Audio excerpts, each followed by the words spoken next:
dear friends. അപ്പോൾ ഇതിപ്പോൾ ഡിന്നറിന് വേണ്ടിയിട്ടുള്ള തയ്യാറെടുപ്പിലാണ്. അപ്പോൾ രാത്രി സമയം ഡിന്നർ എന്ന് പറഞ്ഞാൽ ഇവിടെ മിക്ക ദിവസവും ചപ്പാത്തിയാണ്. പക്ഷേ ഇടയ്ക്കൊക്കെ ഒരു മാറ്റത്തിന് പല കാര്യങ്ങളും ചെയ്യാറുണ്ട്. പക്ഷേ ഇതൊരു പ്രധാന കാര്യമാണ്. ദാറ്റ് ഈസ് ഹെൽത്തി ആയിട്ടുള്ള ചില കാര്യങ്ങൾ വെച്ചിട്ട് ബ്രേക്ക്ഫാസ്റ്റ് ആണെങ്കിലും ഡിന്നറിനാണെങ്കിലും ഒക്കെ ഇടയ്ക്കിടയ്ക്ക് ചില കാര്യങ്ങൾ ചെയ്യാറുണ്ട്. അതായത് മില്ലറ്റ്സിനെ കുറിച്ച് ഞാൻ പറയേണ്ട ആവശ്യമില്ലല്ലോ. മില്ലറ്റ്സ് ഇതിനു മുന്നേ ഞാൻ കുറച്ച് കാര്യങ്ങൾ കാണിച്ചു തുടങ്ങിയിട്ടുണ്ടായിരുന്നു. ദാറ്റ് ഈസ് മില്ലറ്റ് കൊണ്ട് ഇഡ്ഡലി ഉണ്ടാക്കി ഒരുപാട് കാര്യങ്ങൾ, ഉപ്മാവ് ഉണ്ടാക്കിയിട്ടുണ്ട്. അപ്പോൾ അതുപോലെ ഒരു മില്ലറ്റ് ദോശയാണ് ചെയ്യാൻ പോകുന്നത്. അപ്പോൾ ഇന്നത്തെ ഡിന്നർ അത് തന്നെ വിചാരിച്ചു, മില്ലറ്റ് ദോശ. അപ്പോൾ ഞങ്ങൾക്ക് നിങ്ങളുമായിട്ടും എനിക്കതൊന്ന് ഷെയർ ചെയ്യാൻ പറ്റും, നിങ്ങൾക്കും അത് ഗുണമുണ്ടാകും. മില്ലറ്റ് ദോശ എന്ന് പറയുമ്പോൾ മില്ലറ്റ്സ് നമ്മുടെ ആരോഗ്യത്തിന് ഏറ്റവും നല്ല കാര്യമാണ്. ഗട്ടിന്, അതായത് വയറിന്, പിന്നെ അതുപോലെ തന്നെ പ്രധാനമായിട്ട് ധാരാളം പ്രോട്ടീൻ, ഫൈബർ, ഇങ്ങനത്തെ കാര്യങ്ങളൊക്കെ അടങ്ങിയിട്ടുണ്ട്. അപ്പോൾ ഇൻഫ്ലമേഷനൊക്കെ കുറയ്ക്കും. ഇത് കൂടാണ്ട് നമ്മുടെ ശരീരത്തിന് ആവശ്യമുള്ള കീ ആയിട്ടുള്ള വൈറ്റമിൻസ് എല്ലാം അതിനകത്ത് തന്നെ ഉണ്ട്. പിന്നെ ഫൈബറൊക്കെ ഉണ്ടെങ്കിൽ നല്ല ശോധനം, അങ്ങനത്തെ കാര്യങ്ങൾ എല്ലാ രീതിയിലും മില്ലറ്റ്സ് ഭയങ്കര ബെനിഫിഷ്യലാണ്. അത് കഴിക്കുന്നത് കൊണ്ട് നമുക്ക് വെയിറ്റ് ലോസ് പ്രോഗ്രാം നടത്തുന്നവർക്ക്, പിന്നെ ഡയബറ്റിക് ആയിട്ടുള്ള ആൾക്കാർക്ക്, ഡയബറ്റീസിനൊക്കെ ഭയങ്കര നല്ലതാണ്. അപ്പോൾ ഒരു അങ്ങനത്തെ ലൈഫ് സ്റ്റൈൽ ഡിസീസസ് എല്ലാം ഉള്ളവർക്കും അതിൻ്റെ ബോർഡറിൽ നിൽക്കുന്നവർക്കും ഒക്കെ ബെനിഫിഷ്യൽ ആയിരിക്കും. ഇപ്പോൾ എവിടെയൊക്കെ നോക്കിയാലും ആരോട് ചോദിച്ചാലും ഡോക്ടേഴ്സ് പോലും പറയും മില്ലറ്റ്സ് നിങ്ങളുടെ ഡയറ്റിൻ്റെ ഭാഗമാക്കുന്നത്. അപ്പോൾ ഇന്ന് അതുകൊണ്ട് മില്ലറ്റ് ദോശയാണ്. അപ്പോൾ ഈ ദോശയുടെ മാവൊക്കെ ഇപ്പോൾ റെഡി ആയിരിക്കണം, കറക്റ്റായിട്ട് ഫെർമെൻറ്റഡ് ആയിട്ടിരിക്കുന്നത് ഞാൻ കാണിച്ചു തരാം. അപ്പോൾ അതിന് മുന്നേ ഇതെങ്ങനെയാണ് ഈ മാവ് ഞാൻ ഉണ്ടാക്കിയെടുത്തതെന്ന് അറിയണ്ടേ, ഈ ദോശ മാവ്. അപ്പോൾ അതിനകത്ത് 2-3 കാര്യങ്ങളാണ് ചേർത്തത് മില്ലറ്റ്സിൽ. അതായത് 2-3 കാര്യങ്ങൾ, തെനയുണ്ട്, ഹോസ് ഗ്രാം ഉണ്ട്, നമ്മുടെ മുതിര, ഇങ്ങനത്തെ കുറച്ച് കാര്യങ്ങളൊക്കെ വെച്ചിട്ടുണ്ട്. അപ്പോൾ അതിൻ്റെ ഏതൊക്കെ കാര്യങ്ങളാണ് ഞാൻ ഉപയോഗിച്ചത്, അത് എത്ര പ്രൊപ്പോർഷനിലാണ്, ആ കാര്യങ്ങളൊക്കെ കണ്ടേ. അപ്പോൾ കണ്ടിട്ട് വരാം. അപ്പോൾ ഇത് ഞാൻ ഒരു ദിവസം മുന്നേ തലേ ദിവസം വെള്ളത്തിലിട്ട് കുതിർത്ത് അരച്ച് ഒരു 6-7 മണിക്കൂർ ഫെർമെൻറ്റ് ചെയ്ത് ആണ് ഈ ഒരു ഫോമിലേക്ക് എത്തിച്ചത്. അപ്പോൾ ഇന്ന് രാത്രിത്തേക്കെന്നുള്ള രീതിയിൽ തന്നെയാണ് പ്ലാൻ ചെയ്തത്. അപ്പോൾ അത് കാണാം. അപ്പോൾ അതാണ് ഒരു പരിപാടി. പിന്നെ അതിനോടൊപ്പം കഴിക്കാനായിട്ട് നല്ലൊരു മല്ലി ചമ്മന്തി കൂടി ഉണ്ടാക്കാൻ പോകണം. നമ്മുടെ കൊത്തമല്ലി, മല്ലിയില വെച്ചിട്ട് ഒരു അടിപൊളി ചമ്മന്തി, നല്ലല്ലേ. അപ്പോൾ ഇതൊന്ന് കാണുക എന്തൊക്കെയാണ് ഈ ഒരു മില്ലറ്റ് ദോശയ്ക്ക് വേണ്ടി ഞാൻ ഉപയോഗിച്ചിരിക്കുന്ന കാര്യങ്ങൾ. നമ്മുടെ മില്ലറ്റ് ദോശയുടെ കാര്യങ്ങൾ, ഇതിപ്പോൾ 1/2 കപ്പ് റാഗി, ഇതൊരു മില്ലറ്റാണ്. ഇനി അടുത്തത് ഞാൻ ചേർക്കാൻ പോണത് ഹോസ് ഗ്രാം എന്ന് പറഞ്ഞ മില്ലറ്റ്, അതും കറക്റ്റ് 1/2 കപ്പ് ചേർക്കാം. അതായത് മുതിര, അതും 1/2 കപ്പ്. ഇനി ഒരു 1/4 കപ്പ് ചെറുപരിപ്പ്, ചെറുപയറായിട്ട് വേണമെങ്കിലും ചേർക്കാം, ചെറുപരിപ്പായിട്ടാണെങ്കിലും. അതായത് 3 ടേബിൾ സ്പൂൺ. 1/4 കപ്പ് ഉഴുന്ന്. എല്ലാം ഞാൻ ഒന്നിൽ തന്നെ ചേർക്കുന്നേ. ഇത്രയും കാര്യങ്ങൾ ഒന്നിച്ച് ചേർത്തു. ഇനി നന്നായിട്ടൊന്ന് കഴുകാം, വാഷ് ചെയ്തിട്ട് വെള്ളം ഒഴിക്കാം. ഇത് കുറേ പ്രാവശ്യം വെള്ളത്തിൽ കഴുകണം, ഒരു 5-6 പ്രാവശ്യം. അപ്പോൾ കംപ്ലീറ്റ് അഴുക്കും എല്ലാം പോകും. അത് കഴിഞ്ഞിട്ടാണ് ഫ്രഷ് വെള്ളം ഒഴിച്ചിട്ട് കുതിരാൻ വയ്ക്കേണ്ടത്. ഇത് നോക്കിയപ്പോൾ വെള്ളത്തിൻ്റെ കളർ നോക്കി, അഴുക്കുണ്ടോ? അത്ര അഴുക്കാണ്. ഓക്കെ, ഇത് കളയാം. ഇനി വീണ്ടും വെള്ളം ഒഴിക്കാം.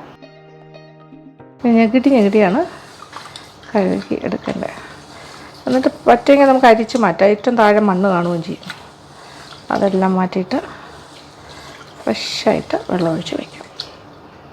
ഓക്കെ, ഈ വെള്ളം ക്ലിയർ ആകണം. അത്രയും ക്ലിയർ വാട്ടർ പോലെ ആകുന്നവരെ കഴുകണം. ഇപ്പോൾ നോക്കിയാൽ വെള്ളം നല്ല ക്ലിയർ വാട്ടർ ആയില്ലേ? അത്ര നീറ്റായിട്ടാണ് ഞാനിപ്പോൾ കഴുകിയെടുത്തത്. ഇനി ഇതിനകത്തേക്കാണ് കുറച്ച് ചൗരിയും കൂടി ഇട്ട് വയ്ക്കാം. ഒരു 2 ടേബിൾ സ്പൂൺ ചൗരി. ഇതിൻ്റെ കൂടെ കിടന്നിട്ട് കുതിർന്ന് റെഡിയായി വന്നോളൂ. ഇതെല്ലാം കൂടി ഒന്നിച്ചൊരു 6 മുതൽ 8 മണിക്കൂർ കുതിരണം. നന്നായിട്ട് കുതിർന്നിട്ട് അരച്ചെടുക്കാം. അപ്പോൾ വെള്ളത്തിൽ കുതിരാനിട്ടിരുന്ന മുതിര, ഉഴുന്ന്, റാഗി എല്ലാം നന്നായിട്ട്, ഉലുവ എല്ലാം നന്നായിട്ട് കുതിർന്ന് കഴിഞ്ഞു. ഇനി ഇത് വെള്ളത്തിൽ നിന്ന് ഊറ്റി നന്നായിട്ടൊന്ന് അരച്ചെടുക്കാം. മിക്സിയിലിട്ടിട്ട് അരയ്ക്കാം. ഒന്നിച്ചരച്ചാൽ മതി, ഉഴുന്ന് പ്രത്യേകിച്ച് അങ്ങനെയില്ല. മാത്രമല്ല ഇതിലിപ്പോൾ നമുക്ക് അരിയില്ലല്ലോ, അരി നമ്മൾ ചേർത്തിട്ടില്ല. ഹെൽത്തി വേർഷൻ ഓഫ് ദോശയാണ് ഇപ്പോൾ ചെയ്യാൻ പോകുന്നത്. ഇതിങ്ങനെ അരച്ചിട്ട് നമ്മളിത് ഫെർമെൻറ്റ് ചെയ്യാനായിട്ട് വയ്ക്കണം.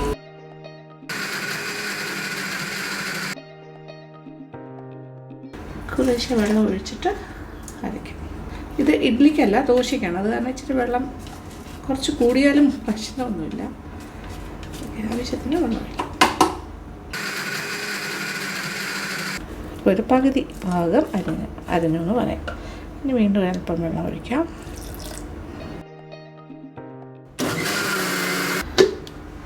ഇപ്പം നന്നായിട്ട് അരഞ്ഞു. ദേ ഫൈൻ പേസ്റ്റ്. ഇനി ഇതൊരു പാത്രത്തിലേക്ക് മാറ്റുന്നു. അപ്പോൾ 2 പ്രാവശ്യമായിട്ട് ഇട്ടിട്ടാണ് ഞാനത് അരയ്ക്കുന്നത്. ഇത് ഫസ്റ്റ് നോട്ട്. ഇതിൻ്റെ ബാക്കി ഇരിക്കുന്നത് ഇതേപോലെ തന്നെ അരച്ചെടുക്കാം. അങ്ങനെ ബാക്കിയിരുന്ന ധാന്യങ്ങളും ഇതേപോലെ തന്നെ അരച്ചെടുത്തു. നല്ല ഫൈൻ പേസ്റ്റ്. നമ്മുടെ കൈ കൊണ്ട് തന്നെ നന്നായിട്ട് മിക്സ് ചെയ്യണം. അങ്ങനെയാണ് ചെയ്യേണ്ടത്. ഉപ്പ് തലേ ദിവസം ഇടണമെന്ന് നിർബന്ധമില്ല. നാളെ രാവിലെ ഇത് ഫെർമെൻറ്റ് ചെയ്ത് കഴിഞ്ഞിട്ട് ദോശ ഉണ്ടാക്കുന്നതിന് മുന്നേ ചേർത്ത് മിക്സിങ് പ്രോപ്പറായിരിക്കണം. നമ്മുടെ കയ്യിലൂടെ ഇങ്ങനെ കടന്നു പോകുന്നത് നല്ലതാണ്. അതിൻ്റെ ഫെർമെൻറ്റിങ് പ്രോസസ്സിന് വളരെ നല്ല കാര്യമാണ്. മിക്സിയിൽ കുറച്ച് ബാക്കി ഉണ്ടായിരുന്നതും കൂടി ചെറുപ്പം ഒഴിച്ച് കഴുകി എടുത്തു. ഇനി ഈ പാത്രം ഒന്ന് അടച്ചിടാം. അടച്ച് ഒരു 6 to 8 hours, 8 മണിക്കൂറൊക്കെ കഴിഞ്ഞാൽ കറക്റ്റ് ഫെർമെൻ്റ് ഇടാം. അത് കഴിഞ്ഞാൽ നല്ല ദോശ, ഹെൽത്തി ദോശ ഉണ്ടാക്കിയിട്ടാണ്.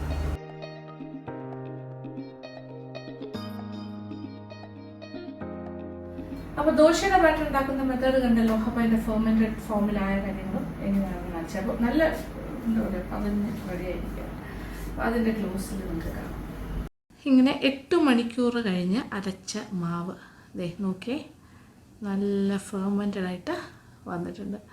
അപ്പോൾ ഇതിൽ ഞാൻ കുറേ ഇൻഗ്രീഡിയൻസ് കാണിച്ചല്ലോ. അതിൻ്റെ കൂട്ടത്തിൽ ഒരു കാര്യം കാണിക്കാൻ വിട്ടുപോയതാണ്. ഞാനതിൽ ചേർത്തിരുന്നു 1 ടീസ്പൂൺ ഉലുവയും കൂടി ചേർത്തിട്ടാണ് വെള്ളം ഒഴിച്ച് വെച്ചിരിക്കുന്നത്. അപ്പോൾ അരച്ചപ്പോൾ എല്ലാം കൂടി ചേർത്തിട്ട് ഒന്നിച്ച് അരച്ച് തന്നെയാണ് എടുത്തിരിക്കുന്നത്. അതായത് റാഗി ആണെങ്കിലും മുതിരയാണെങ്കിലും അതോടൊപ്പം ചൊവ്വരി, ഉലുവ, പിന്നെ ഉഴുന്ന്, അതുപോലെ ചെറുപരിപ്പ്, ഇത്രയും കാര്യങ്ങൾ ഒന്നിച്ച് തന്നെയാണ് അരച്ചത്. ഒന്നിച്ച് കുതിർത്തിട്ട് ഒറ്റ പാത്രത്തിൽ എന്നിട്ടാണ് അരച്ച. ഇതുപോലെ നമ്മൾ ഫെർമെൻറ്റ് ചെയ്യാനായിട്ട് വെച്ചപ്പോൾ നന്നായിട്ട് പൊങ്ങിയിട്ടുണ്ട്, നല്ല പതഞ്ഞ് വന്നിട്ടുണ്ട്. കാണുമ്പോൾ അറിയാമല്ലോ. നല്ലതായിട്ട് മിക്സ് ചെയ്തെടുത്താൽ മതി. ഇനി ഇതിനകത്തേക്ക് പാകത്തിനുള്ള ഉപ്പും കൂടി ചേർത്തിട്ട് നന്നായിട്ടൊന്ന് ഇളക്കി മിക്സ് ചെയ്യാം. സാധാരണയായിട്ട് നമ്മൾ മില്ലറ്റ്സ് ഈ രീതിയിൽ ഉപയോഗിക്കാം, അല്ലെങ്കിൽ സ്പ്രൗട്ട്സ് ആയിട്ട് ഉപയോഗിക്കാം. അതിങ്ങനെ കുതിർത്തിട്ട് തുണിയിലൊക്കെ കെട്ടി വയ്ക്കുമ്പോൾ അതിൽ നിന്ന് ചെറുതായിട്ടിങ്ങനെ സ്പ്രൗട്ട്സ് ആയിട്ട് മാറി വരില്ലേ, ഇതിങ്ങനെ വളർന്നു തുടങ്ങുമ്പോൾ. അതും നല്ലതാണ്. അപ്പോൾ ഇങ്ങനെ ഈ രീതിയിൽ ഉപയോഗിച്ചാൽ മാത്രമേ മില്ലറ്റ്സിൻ്റെ പ്രയോജനം നന്നായിട്ട് കിട്ടുള്ളൂ, മാക്സിമം ബെനിഫിറ്റ് കിട്ടുള്ളൂ. അപ്പോൾ ഇനി ഇതിപ്പോൾ എല്ലാം കൂടി ചേർത്തിട്ട് നല്ലതായിട്ട് മിക്സ് ചെയ്തല്ലോ. ഇനി കുറേശ്ശെ വെള്ളവും കൂടി ഒഴിച്ചിട്ട് ഒരു ദോശയുടെ കൺസിസ്റ്റൻസിയിലേക്ക് മാറ്റിയെടുക്കുകയാണ് ഞാൻ.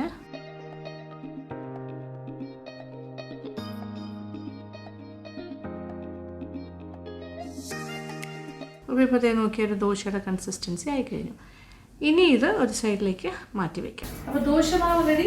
ഇനി ഉണ്ടാക്കിയാൽ മതി. അതിന് മുന്നേ ഒരു കാര്യം, നമുക്ക് ചൂടായിട്ട് ദോശ കഴിക്കണമെങ്കിൽ ചമ്മന്തി റെഡിയാക്കി വെച്ചിട്ട് തുടങ്ങുന്നതാണ് നല്ലത്. അപ്പോൾ ചമ്മന്തി ആദ്യം ഉണ്ടാക്കാം. മല്ലി ചമ്മന്തി. അപ്പോൾ നല്ല ഫ്രഷ് ആയിട്ടുള്ള മല്ലിയില വെച്ചിട്ട് കൊറിയൻഡർ ലീവ്സ് വെച്ചിട്ട് മല്ലി ചമ്മന്തി അതുണ്ടാക്കിയാലോ. അപ്പോൾ അതുണ്ടാക്കിയിട്ട് നമുക്ക് ദോശ ഉണ്ടാക്കാം. ഇനി ഒരു മല്ലി ചമ്മന്തിയും കൂടി ഉണ്ടാക്കി തുടങ്ങാം. അപ്പോൾ ചട്ടിയിലേക്ക് 1 ടേബിൾ സ്പൂൺ വെളിച്ചെണ്ണ, 1 ടേബിൾ സ്പൂൺ കടലപ്പരിപ്പ്, അതുപോലെ 1 ടേബിൾ സ്പൂൺ ഉഴുന്നുപരിപ്പും കൂടി ചേർക്കാം. നന്നായിട്ടൊന്ന് വഴറ്റി മൂപ്പിക്കാം. ഇനി ഒരു നെല്ലിക്ക വലിപ്പത്തിൽ പുളി, വാളൻ പുളിയാണ്, അതും കൂടി ഇടുന്നു. ഇനി വറ്റൽമുളക്, അത് എരിവിനനുസരിച്ചിട്ടാണ്. ഒരു 6 മുതൽ 7 വറ്റൽമുളക് കറക്റ്റായിരിക്കും. ഒരു 6-7 വറ്റൽമുളക് മുറിച്ചിടുന്നു. ഇനി ഒരു 3 അല്ലി വെളുത്തുള്ളി നീളത്തിന് മുറിച്ചതാണ്. ഒരു 2 പച്ചമുളക് കഷ്ണങ്ങളാക്കിയതും കൂടി ചേർക്കുന്നു. ഇനി എല്ലാം കൂടി നന്നായിട്ടൊന്ന് വഴറ്റി അതിൻ്റെ കളറെല്ലാം മാറുന്ന പോലെ ഒന്ന് വാടി കുറച്ച് കളർ മാറാൻ തുടങ്ങുമ്പോൾ തന്നെ സവാള ചേർക്കുന്നു. ഒരു വലിയ സവാളയാണ് ഞാനിങ്ങനെ ചോപ്പ് ചെയ്തെടുത്തത്.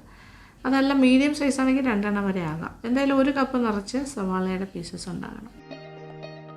ഇനി കുറച്ച് ഉപ്പും കൂടി ചേർക്കാം. അപ്പോൾ സവാളയെല്ലാം ഒന്ന് ടെൻഡർ ആകണം, അതായത് എന്താ പറയുക, ഒരു പിങ്ക് കളറാകണം വാടിയിട്ട്. പിന്നെ എന്നിട്ട് കളർ മാറാൻ തുടങ്ങുന്ന ആ ഒരു പാകം കാണുമ്പോൾ അറിയാമല്ലോ, ഈ ഒരു പാകം. ഇനി ഇതിലേക്ക് 1 കപ്പ് നല്ല ഫ്രഷ് ആയിട്ടുള്ള മല്ലിയില അരിഞ്ഞതും കൂടി ചേർക്കണം. ഒന്നുകൂടി ഒന്ന് വഴറ്റി കൊടുക്കാം. ഇതെല്ലാം കൂടി ഒന്ന് നന്നായിട്ട് വാടി വരും ഇലയെല്ലാം. ഒരു 1/2 കപ്പ് മല്ലിയിലയും കൂടി എക്സ്ട്രാ ചേർക്കണം. അപ്പോൾ 1.5 കപ്പ് മല്ലിയില അരിഞ്ഞതാണ് ടോട്ടൽ ചേർത്തിരിക്കുന്നത്. വീണ്ടും ഒന്ന് വഴറ്റി കൊടുക്കാം. അപ്പോൾ മല്ലിയിലയൊക്കെ നന്നായിട്ട് വാടി കുഴഞ്ഞതിൻ്റെ കൂടെ യോജിച്ച് കിട്ടും. ഇനി ഇത് വേറൊരു പ്ലേറ്റിലേക്ക് തണുക്കാനായിട്ട് ഞാൻ മാറ്റുന്നു. എന്നിട്ട് ഒരു മിക്സിയുടെ ജാറിലേക്ക് മാറ്റാം, തണുത്ത് കഴിഞ്ഞിട്ട്. മിക്സിയുടെ ജാറിലേക്ക് എല്ലാം മാറ്റി കഴിഞ്ഞു. ഇനി ഇതിനോടൊപ്പം ഇത് ഓപ്ഷണലാണ്, തേങ്ങ ചേർത്തും ചെയ്യാം തേങ്ങ ചേർക്കാണ്ടും ചെയ്യാം. ഒരു 1/2 കപ്പ് തേങ്ങ ചിരകിയതും കൂടി ഞാൻ ചേർക്കുന്നു. ഇത് കിട്ടാത്ത സ്ഥലത്താണെങ്കിൽ ഡെസിക്കേറ്റഡ് കോക്കനട്ട് ഇച്ചിരി എടുത്തിട്ട് വെള്ളത്തിൽ കുതിരാൻ വെച്ചിട്ട് അത് ചേർത്താലും മതിയാകും. ഇനി ഇതെല്ലാം കൂടി ചേർത്തിട്ട് കുറച്ച് വെള്ളം ഒഴിച്ച് ആവശ്യാനുസരണം ഒരു 1/4 മുതൽ 1/2 കപ്പ് വെള്ളം വേണ്ടി വരും. ഒരു പേസ്റ്റ് രൂപത്തിലൊന്ന് അരച്ചിട്ട് വരാം. ഇത് നോക്കിയേ, ഇതാണ് നമ്മുടെ മല്ലി ചട്നിയുടെ അരച്ച പേസ്റ്റ് പോലെ ആക്കിയത്. ഇനി ഇതിൻ്റെ ഏറ്റവും ടേസ്റ്റ് എന്താ അറിയോ, താളിച്ചിടുമ്പോഴാണ്. ആ താളിപ്പും കൂടി വരണം. അതിനായിട്ട് ചട്ടിയിലേക്ക് ഒരു 1.5 ടേബിൾ സ്പൂൺ എണ്ണ, വെളിച്ചെണ്ണ തന്നെയാണ് നല്ലത്, അല്ലെങ്കിൽ നല്ലെണ്ണയും കുഴപ്പമൊന്നുമില്ല. 1 ടീസ്പൂൺ കടുക് പൊട്ടി തുടങ്ങി 1 ടീസ്പൂൺ ഉഴുന്നും കൂടി ചേർത്ത് കൊടുക്കുക. ഉഴുന്ന് മൂത്ത് തുടങ്ങി, കളറൊക്കെ ചെറുതായി മാറി തുടങ്ങി. അപ്പോൾ വറവലിലേക്ക് അരച്ച് വെച്ചിരിക്കുന്ന ആ പേസ്റ്റും കൂടി ചേർത്തു. പേസ്റ്റ് പോലെ അരച്ചത് നമ്മുടെ എന്താ പറയുക, ചമ്മന്തിയുടെ കാര്യമാണ്. മല്ലിച്ചമ്മന്തി ഓർ ചട്നി നന്നായിട്ടൊന്ന് മിക്സ് ചെയ്ത് കൊടുക്കാം. ഇനി കുറച്ച് ഉപ്പും കൂടി ചേർക്കാം, വീണ്ടും ഒന്ന് യോജിപ്പിക്കാം. ഇനി ഇതെല്ലാം കിടന്നിട്ട് ചെറിയ തീയിൽ ഒരു 5 മിനിറ്റ് ഇങ്ങനെ വഴറ്റി ചെറിയ തിളകൾ പൊട്ടി വരുന്ന പോലെ. അത് കഴിഞ്ഞാൽ റെഡി. ഇത് നോക്കിയേ, ഇങ്ങനെ കൊമളിച്ച് വരുന്നുണ്ടോ, നല്ലതായിട്ട് ചൂടായി ചെറുതായി തിളയ്ക്കാൻ തുടങ്ങുന്നു. അങ്ങനെ മല്ലിയില കൊണ്ടുണ്ടാക്കിയ മല്ലി ചട്നി ഈസ് റെഡി. അടുപ്പിൽ നിന്ന് മാറ്റാം. മല്ലി ചമ്മന്തി അടിപൊളിയായിട്ട് റെഡി വന്നിട്ട് ഇതിപ്പോൾ ഞാൻ ഇങ്ങനെ കുറച്ച് കട്ടിയിലാണ് ചെയ്തിരിക്കുന്നത്. ഇത് ഇച്ചിരി ലൂസായിട്ട് വേണമെങ്കിൽ ചെയ്യാം. ഇതിന് നല്ലത് ഇങ്ങനെയാണ്. കയ്യിൽ ചൂടായി ഇനി ഉണ്ടാക്കി തുടങ്ങും.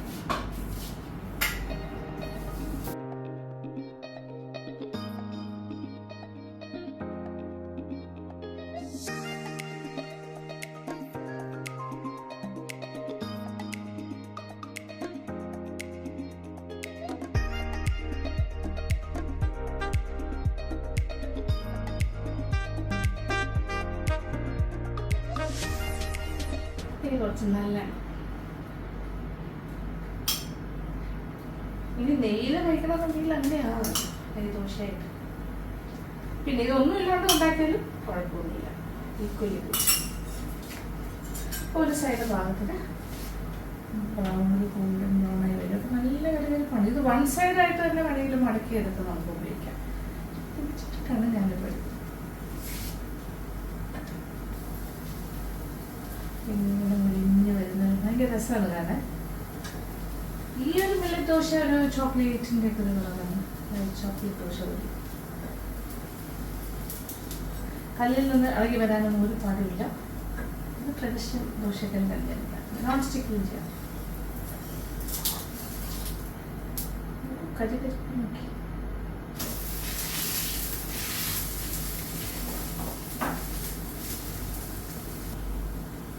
അപ്പൊ ഈ രീതിയിൽ തന്നെ ഉണ്ടാക്കിയെടുക്കാം. കുറച്ച് കൂടുതൽ അപ്പൊ ഡിന്നറാണ് നടക്കുന്നത്. ഇനി ബാക്കി കുറെ മാവുണ്ട്, ഇഷ്ടംപോലെ ദോശ ഉണ്ടാക്കാനുള്ള മാവുണ്ട്. കുറച്ച് ദോശ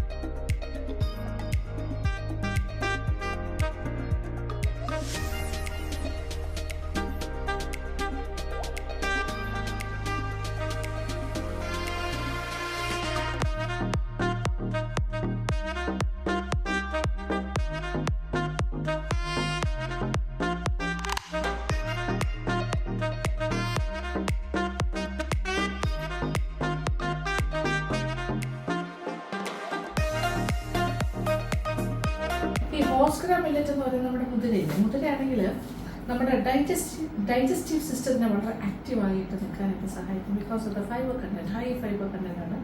അത് മാത്രമല്ല ഭയങ്കര എന്താ പറയുക, ഒരുപാട് പ്രോട്ടീൻ കണ്ടന്റ് ഉള്ളതുകൊണ്ട് ഹൈ പ്രോട്ടീൻ. അതുകൊണ്ട് തന്നെ നമ്മുടെ ഒരു ഹങ്കർ ഹോർമോൺസ്, വിശക്കാന്നൊക്കെ തോന്നിയത് നമുക്ക് വിശക്കുന്നു അതിനെ നന്നായിട്ട് കൺട്രോൾ ചെയ്യുന്നത് കൊണ്ട് നമുക്ക് അങ്ങനെ വിശക്കില്ല. ഇത് കഴിച്ചു കഴിഞ്ഞാൽ നമുക്ക് വിശപ്പിൻ്റെ വിളി കുറയും. അതുകൊണ്ട് തന്നെ ഈ വെയിറ്റ് ലോസ് പ്രോഗ്രാമിന് അതിൻ്റെ ഭാഗമായിട്ട് മുതിര വെച്ചുള്ള കാര്യങ്ങൾ കഴിക്കുന്നത് നല്ലതാണ്. അത് ഇതിലൊരു പ്രധാന മില്ലറ്റ് അടിച്ചിട്ടുണ്ട്. പിന്നെ റാഗിയാണ് പ്രധാനപ്പെട്ട മറ്റൊരു കാര്യം. പിന്നെയുള്ള നമ്മൾ ഹൈ പ്രോട്ടീൻ കണ്ടന്റ് ഉള്ള കാര്യങ്ങൾ തന്നെയാണ് കുറച്ച് ചേർത്തിട്ടുണ്ട്. ഉഴുന്നാണെങ്കിലും അതുപോലെ തന്നെ ചെറുപരിപ്പാണ് ഇങ്ങനെ. അപ്പോൾ എങ്ങനെ നോക്കിയാലും ഭയങ്കര ബാലൻസ്ഡ് ആയിട്ടുള്ളൊരു കാര്യം.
അങ്ങനെ കുറേ ദോശാസ് ഉണ്ടാക്കി കഴിഞ്ഞു. ചൂടായിട്ടൊന്ന് കഴിച്ച് കാണിക്കട്ടെ.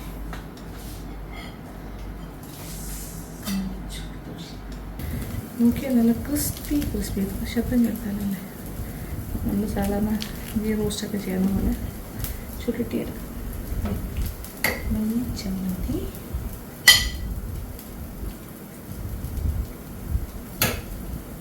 ഇത് ഇത്രയൊന്നും വേണ്ട കേട്ടോ, ഇഷ്ടം പോലെ ഉണ്ട്.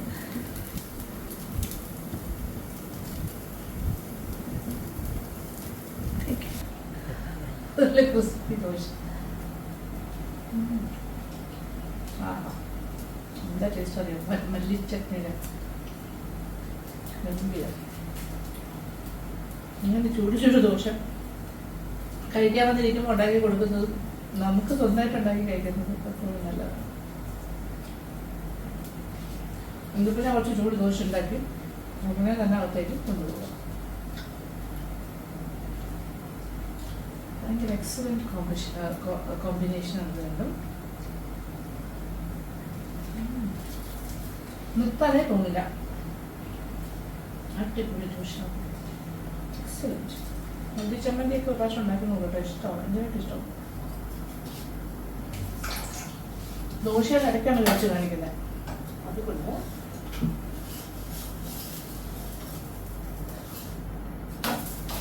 എപ്പോഴും ഇതാണ് നല്ലത്. നമ്മൾ ദോശ ഇങ്ങനെ ഉണ്ടാക്കുമ്പോൾ ചൂടായിട്ട് ഉണ്ടാക്കും, ഒരു സൈഡിൽ കഴിച്ചോണ്ടിരിക്കും. നമ്മൾ മാത്രമല്ല, വീട്ടുകാർക്ക് ഇങ്ങനെ ഉണ്ടാക്കി കൊടുത്തിട്ടേ നല്ല രസമായിട്ട് കഴിക്കും. അപ്പോൾ ഈ രീതിയിൽ നിന്നും തയ്യാറാക്കി നോക്കുക. അപ്പോൾ മെത്തേഡൊക്കെ മനസ്സിലായല്ലോ. ഭയങ്കര ഹെൽത്തിയാണ്. ഡയബറ്റിക് ആയിട്ടുള്ള ആൾക്കാർ, ഡയബറ്റീസിനൊക്കെ ഭയങ്കര നല്ലതാണ്. എല്ലാ അസുഖങ്ങളും ഉള്ളവർക്കും ലൈഫ് സ്റ്റൈൽ ഡിസീസസിന് നല്ലതാണ്. പ്രിവെൻറ്റീവാണ്, ഹെൽത്തിയാണ്, പിന്നെന്താ വെയിറ്റ് ലോസിന് നല്ലതാണ്. അപ്പോൾ സന്തോഷം. ഇതൊക്കെ ഇടയ്ക്ക് ഞാൻ കഴിക്കുന്നുണ്ടാവും, എല്ലാവരും കഴിക്കുന്നുണ്ടാവും ഡിന്നറിന്. അപ്പോൾ thank you so much. Thank you for watching. Keep on watching Lakshmi Nair vlogs. Love you all.